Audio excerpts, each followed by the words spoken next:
Our Collision 2018 coverage is proudly powered by Amazon Prime. Find out all the ways you can benefit from a Prime subscription and get a 30-day free trial by going to collision.live/prime and by audiobooks.com. Get a free trial and a free audiobook to keep at audiobooks.com using promo code TRY70. And we have our next interview here. Hello. Hi, how you doing? Fantastic. Yourself? Good. Glad to be here in the Crescent City, the Big Easy. Yes, we have fun in this city. We for do. Collision. It's a lot of fun. Definitely. Go ahead and introduce yourself. Okay. Well, my name is Russ Jowell, and I am the founder and CEO of CVX Technology, CVX. Okay. You know that finally it clicks. I got it. Obviously, I've seen your name a number of times. Yeah. We've interacted in a couple of different ways, and I'm like, I don't get it.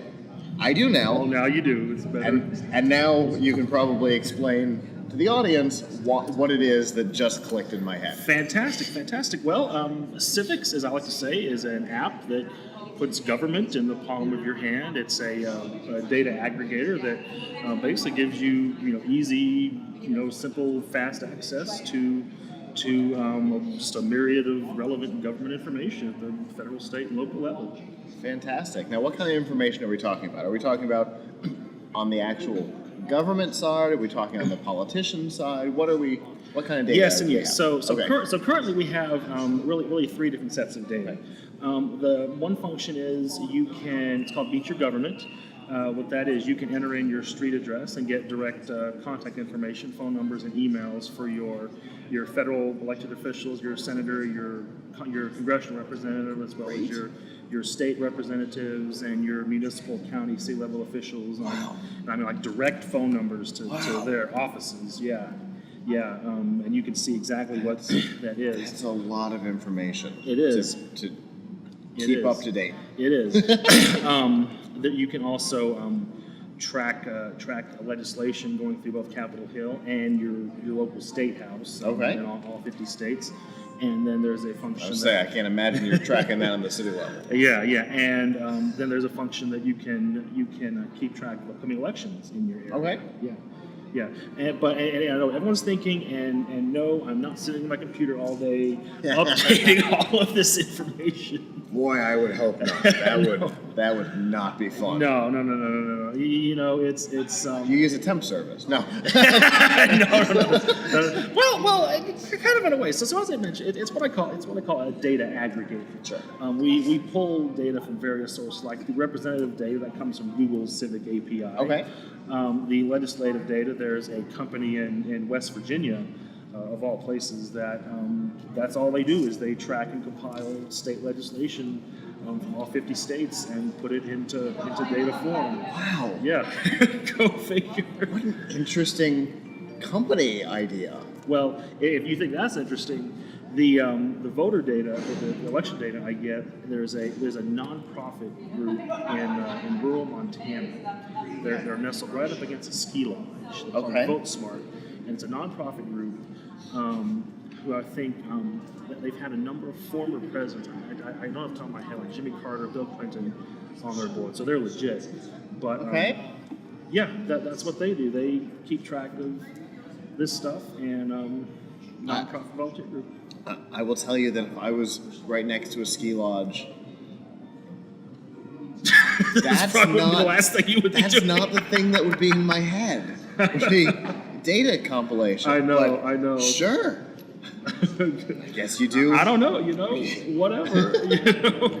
Okay. Whatever. So you pull information from all of these places, right, and bring it together into a single place, a single app. Okay. And a common question I get is, everything you can get in the app is public domain. Okay. It's public information. That's really not what the value is.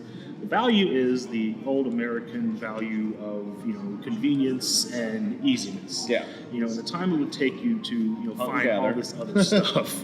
You can look up stuff in like instantly seconds. Sure. And to find this on your own, you would take minutes, if not hours. Yeah, and there's no sense if you and I and everybody in the control room, if everybody was interested in the same information. There's no reason all of us have to go through the same pain of finding that information. Exactly. Especially if it's not readily available. Exactly. So exactly.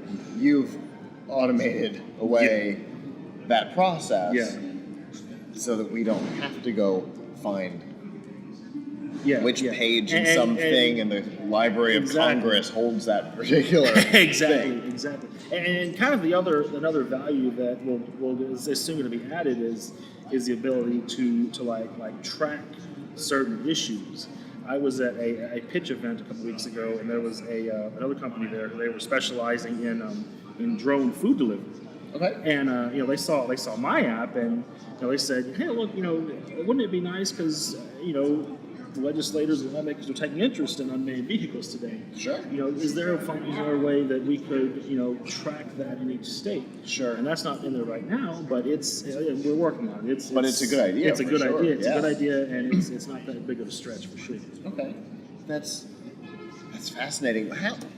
How did you decide that this was the problem that you wanted to tackle? Yeah, well, to be honest, this app kind of was born out of my personal need for a kind of a career change for me personally. Okay. I know, yeah, go figure. I was working for a nonprofit group. I'm from Washington D.C. and I was working for outside Washington D.C. and they kind of had a number of issues. Not the least of which is they were more interested in making a profit than anything else, and not helping. Fair enough. So I kind of was. It's interesting. We were talking to the guy earlier who trying to solve that problem. Yeah, that's good. Yeah. So I kind of was taking stock of things, and do I need to move on? Do I need some more skills? And I said, well, what's in demand right now? App development. And I was ready to go back to school and get a master's degree, but kind of the more I looked into it, and I'm sure you probably know this, you can go online and learn any programming language you want. That's for sure. For free or very, very inexpensive, cheaply. Yeah. A lot less than an actual college degree. Pluralsight and stuff like that to make learning development much easier. And I was learning. I decided to take on maybe like a first practice project and civic engagement and civic literacy have always kind of been a passion of mine. I think that it's something that we definitely need a lot more of.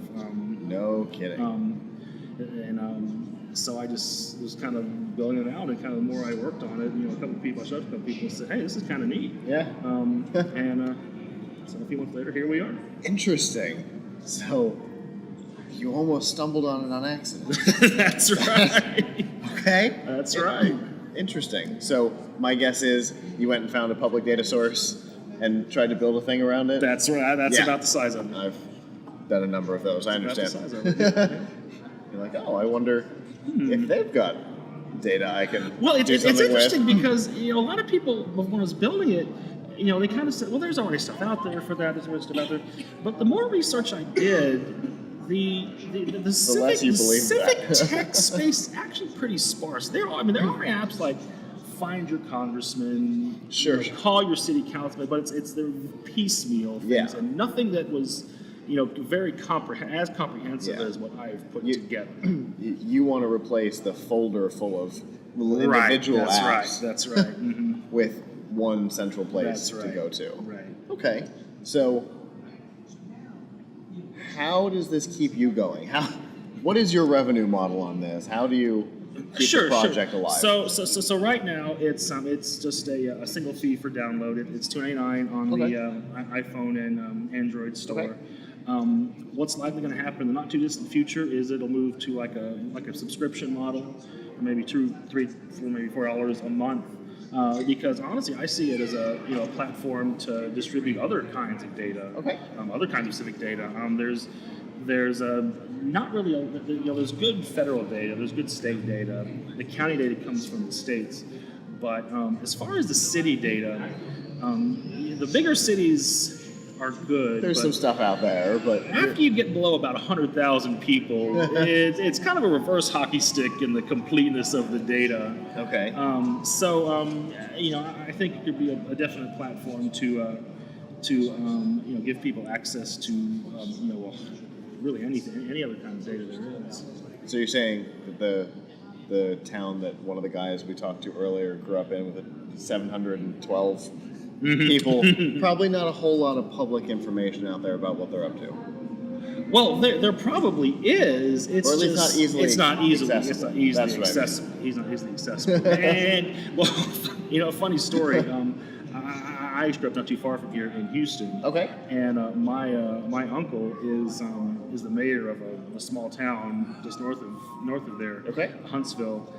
Kind of been an embarrassing moment for me. The last Christmas, we were talking about my app, and I showed it to him. It's like, hey, Rose, see what, type in Huntsville and see what comes up. He didn't come up. I know. And I was just like, okay. Oh. Yeah, that's unfortunate. And like I said, it's. But when you're aggregating outside data, that's going to happen. It's just unfortunate that it happened with your family and he during understood. I mean, he you're wasn't not terribly depressed about person. it. But again, I think it illustrates a great point and a definite gap that needs to be filled. Because even when you focus on doing that, it's not necessarily easy to find. No, Even when that's the thing you do, there's still gaps in the data. Exactly. That totally makes sense. You're absolutely right. It's the kind of information that needs to be out there because a lot of people think they know what's going on and don't. No. Or a lot of people. There's also a lot of people who have no idea what's happening, even just right around them. Yeah. Well, and that stuff affects you a lot. And the decisions that are made in Washington are absolutely important.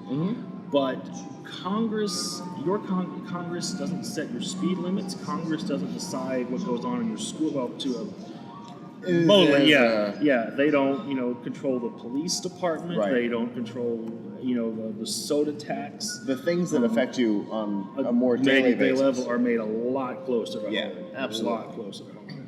Which was how it was designed, so that you could stay right. Connected. That was my focus. That was my focus. Was to try to get it.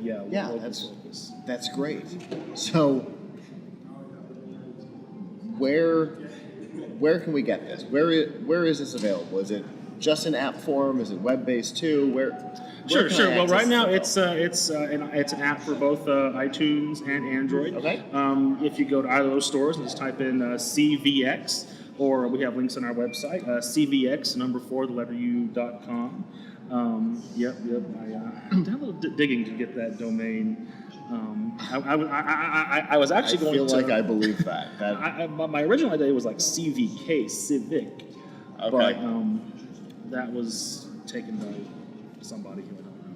Okay. But anyway, CVX4u.com. That's also our Facebook and Twitter handle as well. Very cool.